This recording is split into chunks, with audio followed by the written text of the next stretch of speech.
Suppleal Director Enterprise TV, who is just to my left. Mr. Vidyesh Kannolkar of Insurance and Common Business Master, just second to my left. Mr. Rajendra Ravle, Senior Director, CA Technologies. So, I think we'll start with Vikramji about the challenges of procurement and service delivery.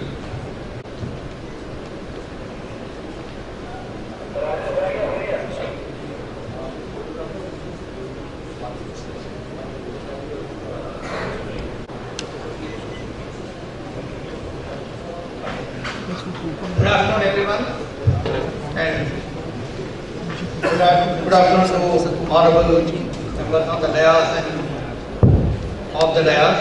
So I wanted to speak about what is a digital government, how do we streamline operations, and how do we bring in the collaboration and share the services between departments and people, and also how do we take it to the people on a 24/7 way.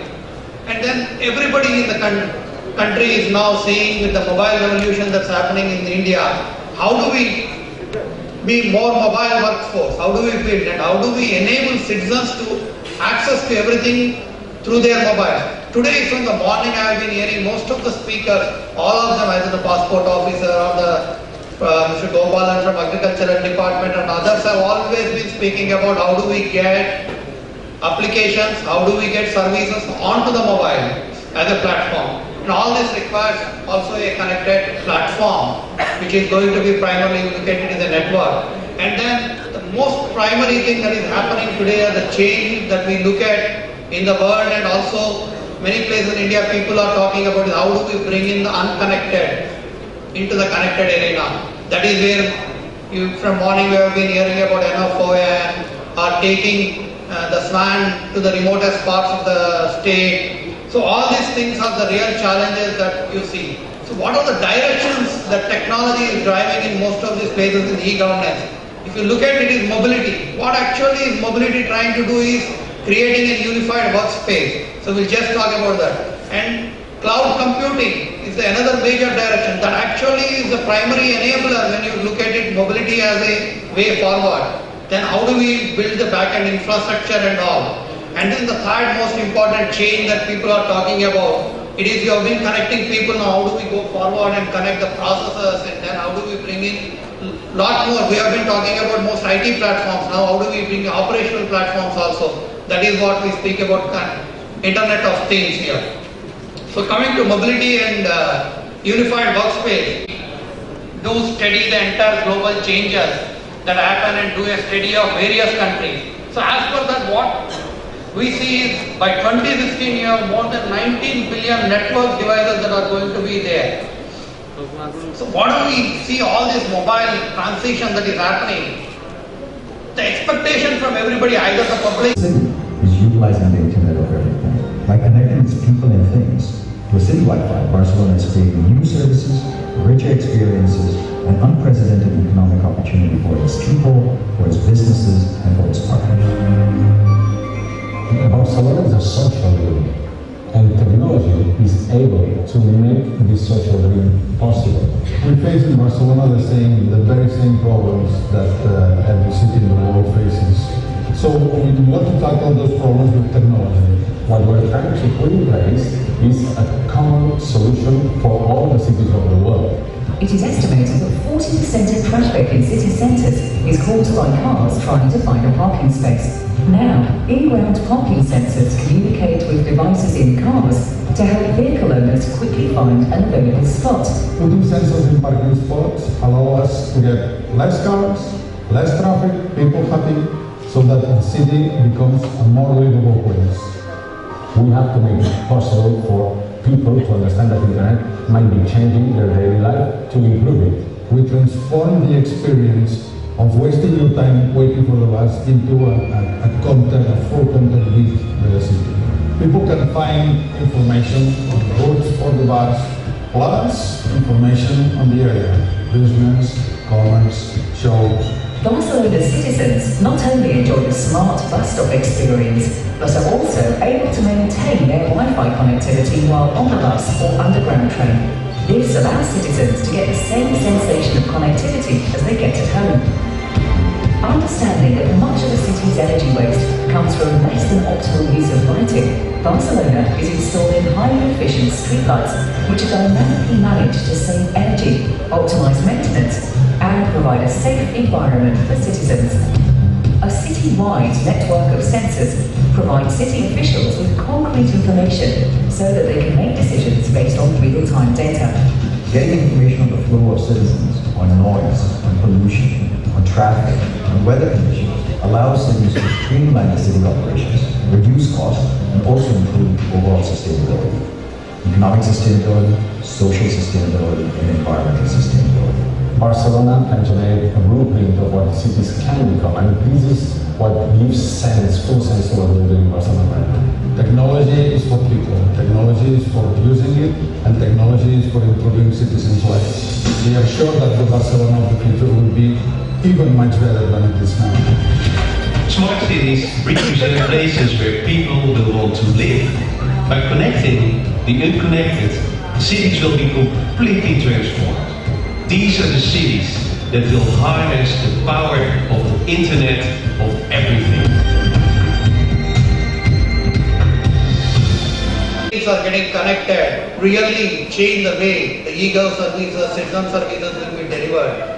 And the most impacting area for when we are looking at this sort of a service delivery mechanism is also the back-end procurement process, the way the government operates all this also does majorly change. And we are seeing a lot of these projects coming up across India. And then we should see how these things are going to enable and improve the overall citizen services and the reach of government services to the people. Thank you very much. Thank you, Vikram, for connectivity across the world. And now we have Mr. Sasank Tapliar, Director of Enterprise DB, a database company.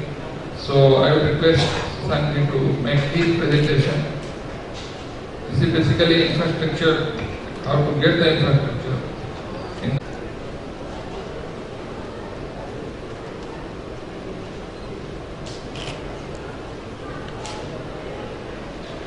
Respected IT Secretary Sir, my fellow panelists, ladies and gentlemen present out here.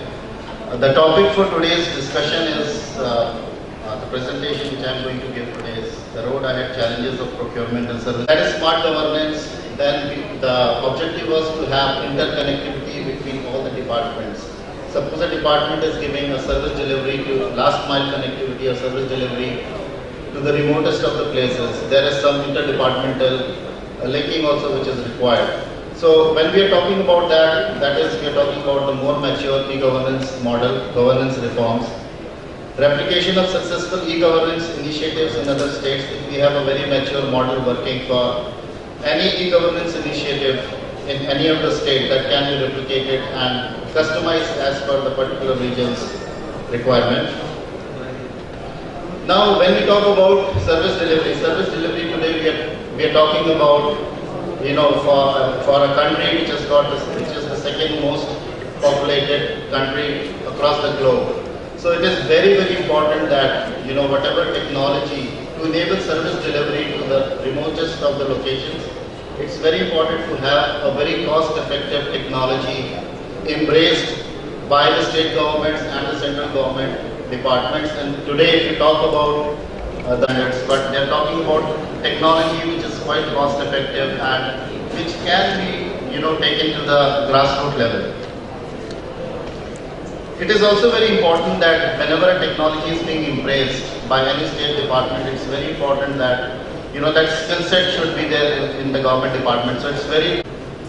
So when we are talking about, this is what we are talking about, the road ahead on the e-governance, the frameworks available from the system integrators for e-governance projects like e-district or PDS or for that matter state data centers and all those things, the technology, the application framework, which SIs are quite reasonable, which is a right return on investment for the different departments.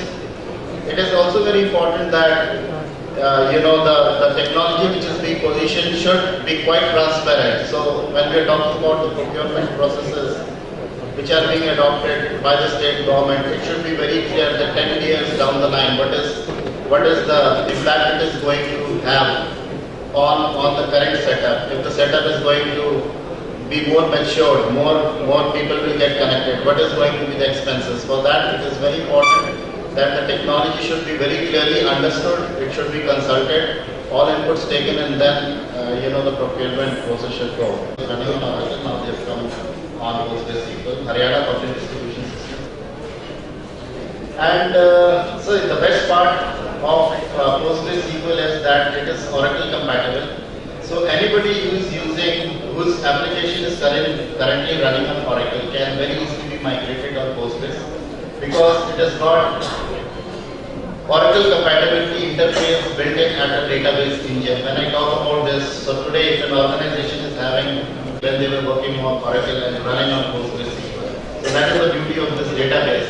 And 80% of our business in India is only from migrations from a commercial database to PostgreSQL. So most of the customers, when they have seen the capability, and it is very important that if we talk about the service delivery, as I said, it should be very cost effective, but it is also very important that the people should have the interest on this technology. So we have come out with a very attractive training programs where there are nodal agencies who take care of the training programs with Center of Good Governance, ELCOT, where we are training the people, and they in turn will train the state department, so that people are not scared of going for a change, because change management is a very big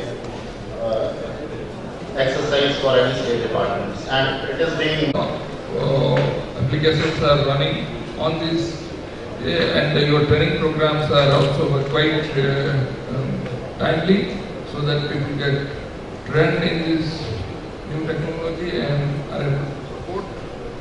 Now I would request, after presentation by Mr. Sanjay Panigrahi, who is CEO of Sahaj, to make a presentation. They are running the common service center across many states, and in Odisha also they are quite active, and they are a major stakeholder. I would request him to give the challenges and what are the learnings and how we can do the.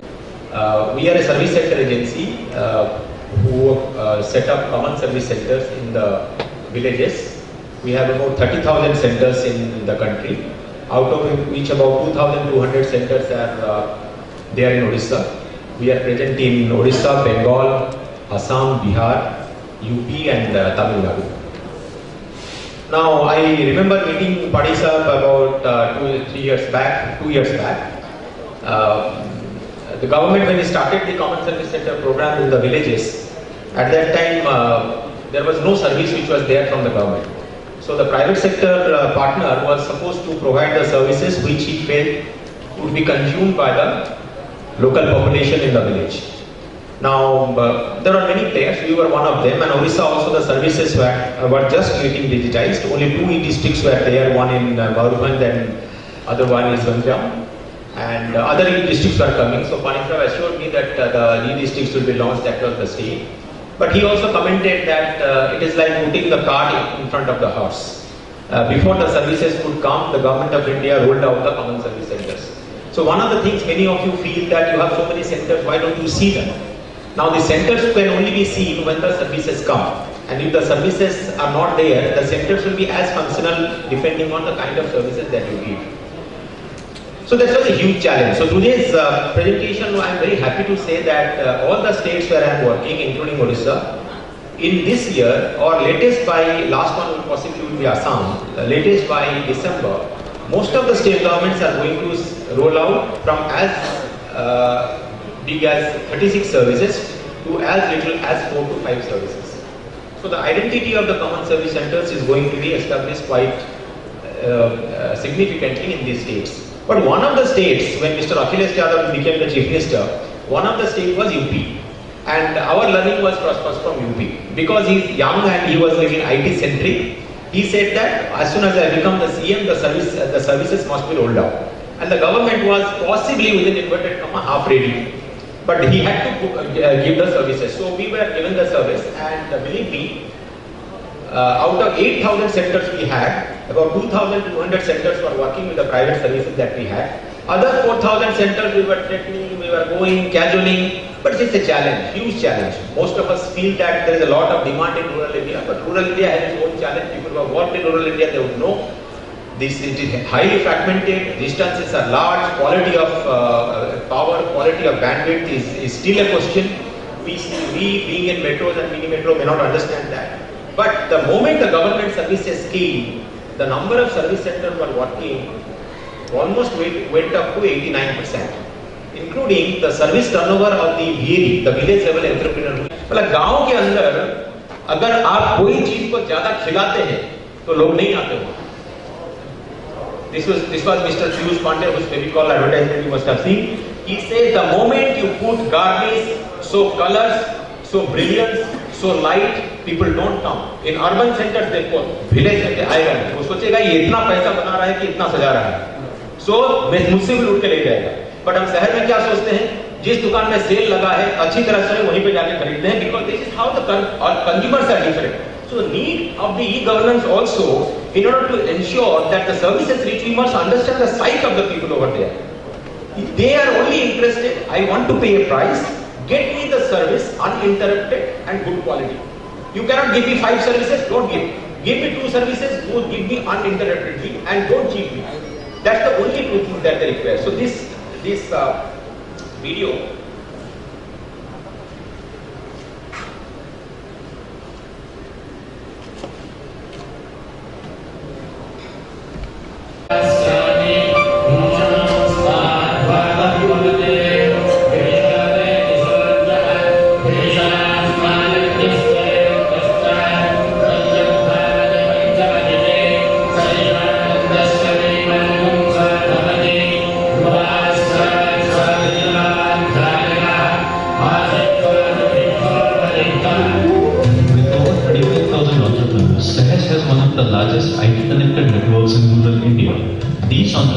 are the architects of the fast-changing pace of Indian villages.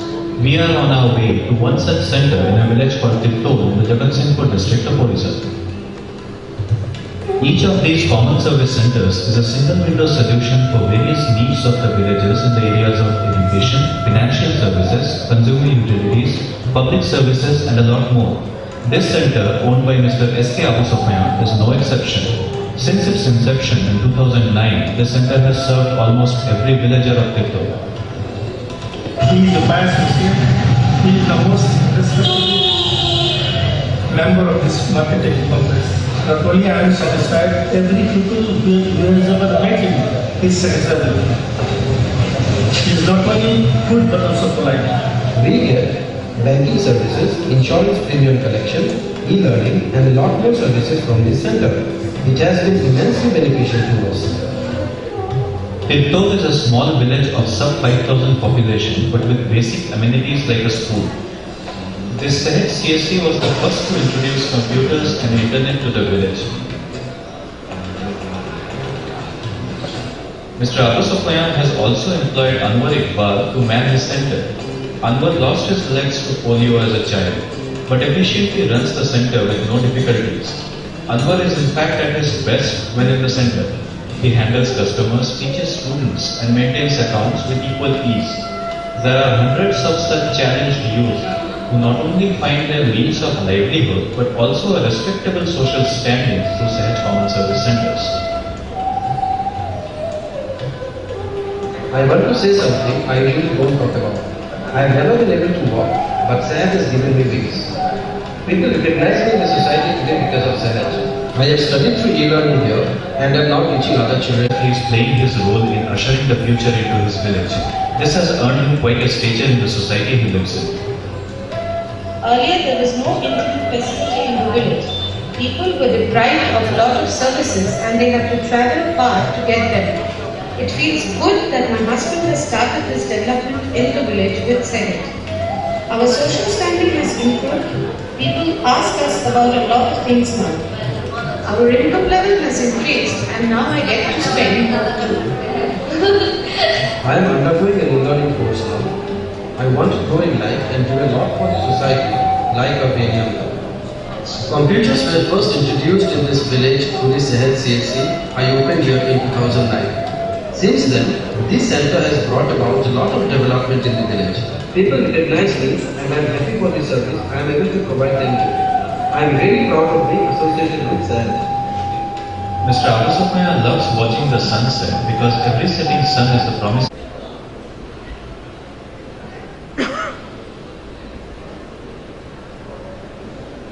Look at this data. This is an UP. In UP, when we roll out these 26 services, the challenges that we had, the services earlier used to come at the tehsil, and now it is coming at our centers. From a 290 a month. He says, "मेरा पेट भर गया, आज के लिए दुकान बंद, कल आ जाना." So ये training facility here to learn to make him learn with entrepreneurship. This is another challenge that we face. High operational hours of CSC. This is an advantage in that. Versus restricted days. So if you are going to have facilitation centers at the district or the sub-regional level for a service to the consumer, please ensure that the service centers, these facilitation centers are open and they work at least to the extent that the CSC work. It should not be some of the facilitation centers which is closing by 5 o'clock and the VL is operating at the night. Physical movement of document. This is something very unique which happened in UP.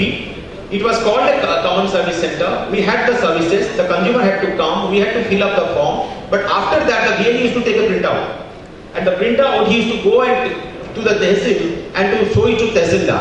The tehsildar had a digital signature, but then he has to compare it the physical and then return it. Then the VL used to tell us, कि sir ये आपने क्या किया, ये गांव का आदमी पहले तहसील में जाता था और अभी आप सारा एप्लीकेशन मुझे सिर्फ कंप्यूटर में प्रिंट आउट लेके फिर मैं उसके पास जा रहा हूँ. But this is because I think the engineering of the process was not given proper time. A. B. Still now, the second, third and fourth level government functionaries, BDO downwards, computer literacy as well as accepting computer as an alternative mode of governance. This is something which is very crucial because the VLA does not have my face or IT secretary's face or even collector's face. The person who faces is the tehsildar. So tehsildar must not tell him कि देखो ये तो government का कुछ नया चीज आया है, चल रहा है, लेकिन वो तो हमारा पुराना सिस्टम जो चलता है वो चलता था, उनको पहले 25 फॉर्म दिया था ना. So this is what repeated publicity as well as awareness creation is one of the sure thing which will make your e-governance thing.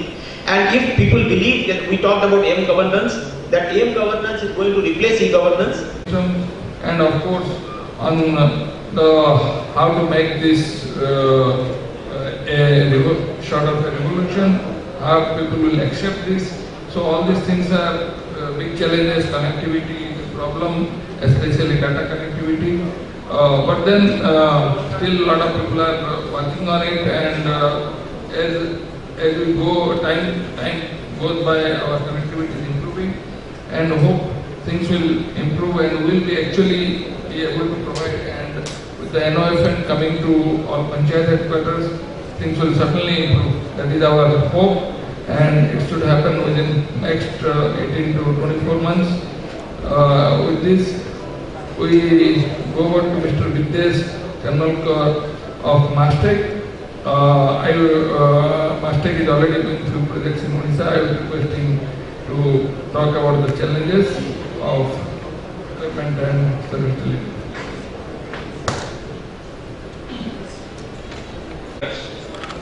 Has also the fortune of being involved with many other governments in their various e-governance programs.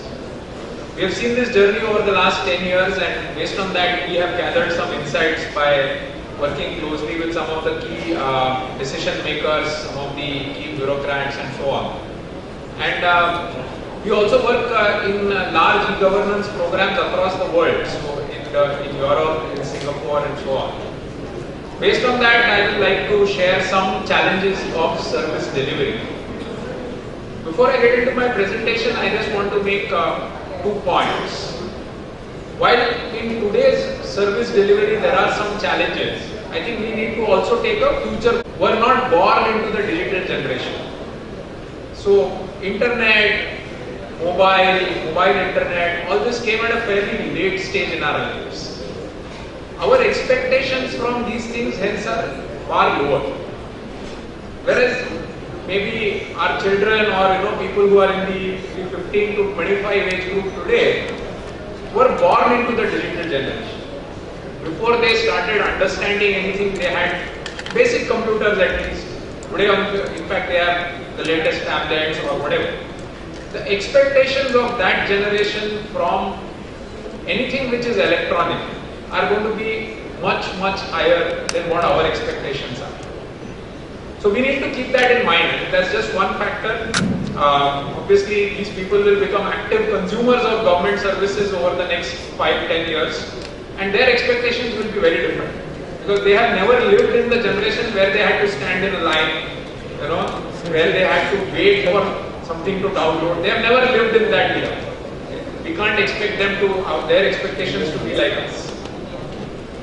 The second perspective which I want to give, which we have found by interacting with a lot of consumers of government services, like we do the whole commercial tax program in Orissa, we work with a lot of dealers, and the citizens don't want to consume a service. So firstly, I think we should reframe this service delivery word. Citizens have an objective. So I want to start a business. Now, my objective is not to get a commercial tax registration certificate, then get a shop license, then get some license from the fire department. That's not my objective. My objective is to start a business. And I want to start a small shop. Okay. These are all actually just minor tasks and hindrances in my ultimate objective of starting a shop. My objective is to build a house. It's not getting a building permission. State and across the very thought-provoking, I must say, and challenging practitioners. Next, I will request Mr. Anil Saini, Chief Operating Officer and CIO, RICO. I will request him to be brief and try to finish within 7 minutes.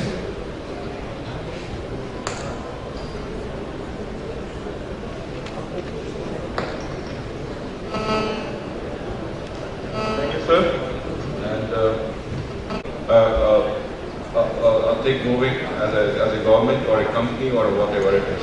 There are processes that are laid down, standard processes which have to be followed, and these have to be effective, efficient, and standard.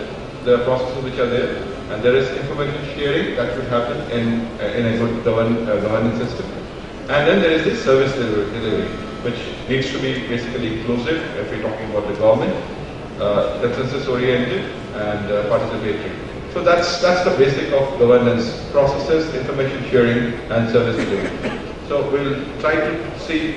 This may be manual, this may be automatic, this may be IT enabled or manual, or at whatever level of automation that the earlier speaker talked about.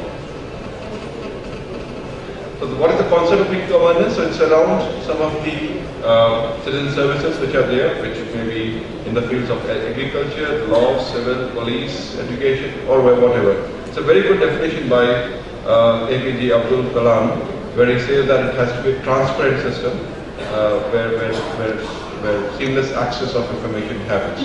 Now, while this is, when you say it, it's it sounds very simple and very good on paper and on presentation, but some of the things which were talked about by the speaker from Sahaj, I think they were very practical, and we have to look at it from that side also. Traditional versus e-governance. So e-governance is all about usage of IT in governance. When we talk about traditional versus e-governance, we talk about very good benefits in terms of resources, infrastructure, cost of service, speed of service, and transparency and all that. So e-governance is a very everybody would agree that usage of IT might lack of physical infrastructure and terrain. That's my friend from Sahaj, he talked about, and that's where there are a lot of places where you just can't go, the rural areas, and the terrain makes it very, very difficult. So that's one of the challenge which is there on the service delivery side. With that, I will come to a brief on RICO very quickly. We are a national system integrator. We deal in products and services around imaging, IT services, and communication. We are a Japanese company with about 231 companies all over the world. In India, the company is called RICO India Limited. We were born in 1936, and the total net sales of the company is about $23 billion. And we are, as you can see in the diagram, in the picture, we are present all over the world. On the states and panchayat and treasury and revenue collection activities which are happening. So with that, I will finish it. As I promised, I will do it very, very fast. Thank you very much.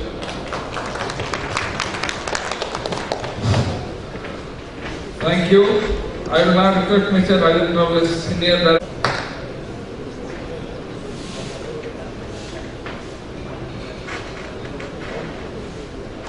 Respected sir, my fellow panelists, and all of you, my dear friends.